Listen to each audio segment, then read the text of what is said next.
Hello, my friend, and welcome to Wisdom Trek. I am Guthrie Chamberlain, your guide to wisdom and creating a living legacy. Thank you for joining us for our 5-day-per-week wisdom and legacy building podcast.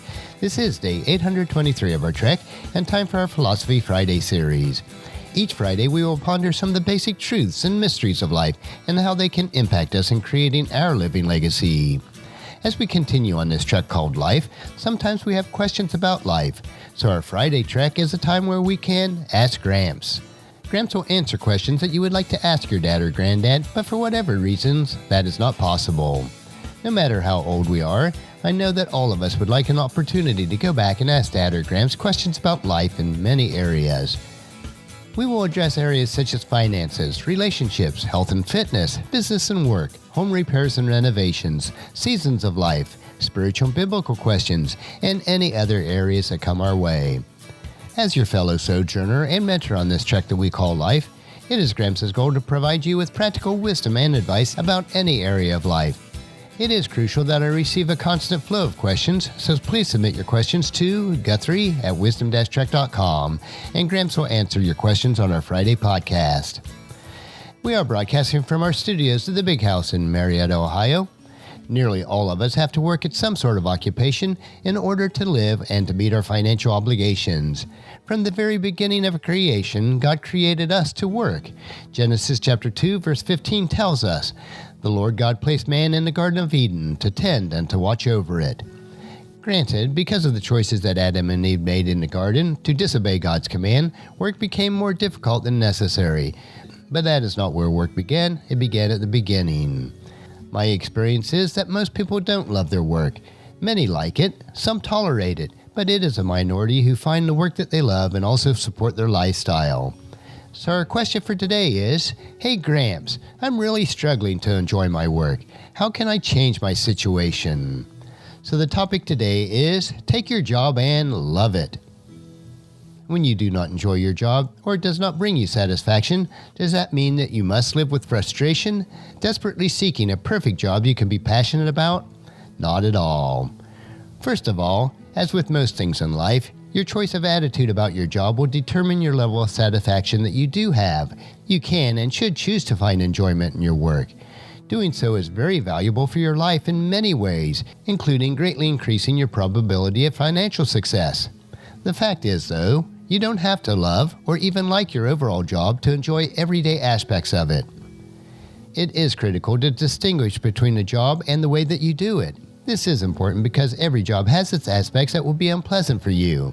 You need to be able to get through those times with a smile on your face. As an example, even when you work for yourself, which seems like it would be an ideal situation, it has its significant drawbacks, and most people are not suited to own their own business. I remember my mom saying, "When you work for yourself, you only have to work half days, and you can decide which 12 hours that you want to work." For someone who has been an entrepreneur and small business owner for all of my adult life, I can tell you that this statement is very true.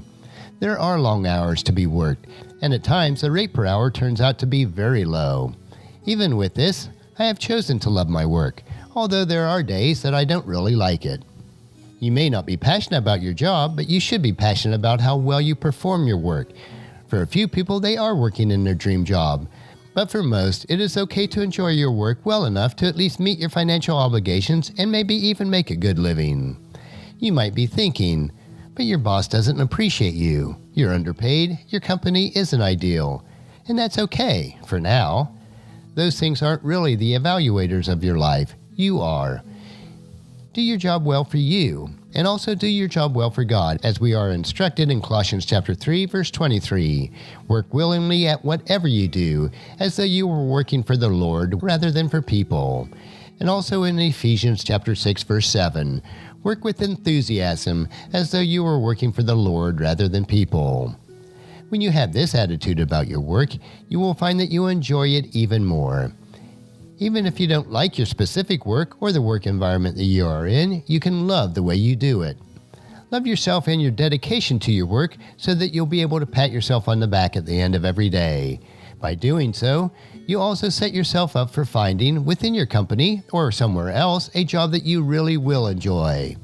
Are you concerned about being stuck in the same job for life? Well, don't worry about that. Individuals who emphasize the positive and rewarding aspects of their job don't stay in unpleasant jobs for very long. They either get promoted or use their positive record to get a more fulfilling job. You must consider your job as your calling or your ministry. It is also a means to provide for yourself and your family, but that is only a portion of your life. Other than your job, what is your passion in life? Do you love to learn, or teach, or write? Are you fervent about cooking, sports, cars, or clothes? Do you have a wonderful friend or a family that you adore? If you have these other things, then you have found your purpose for doing your very best, even if you don't enjoy all aspects of your work. None of us enjoy every aspect of our work, and that's okay.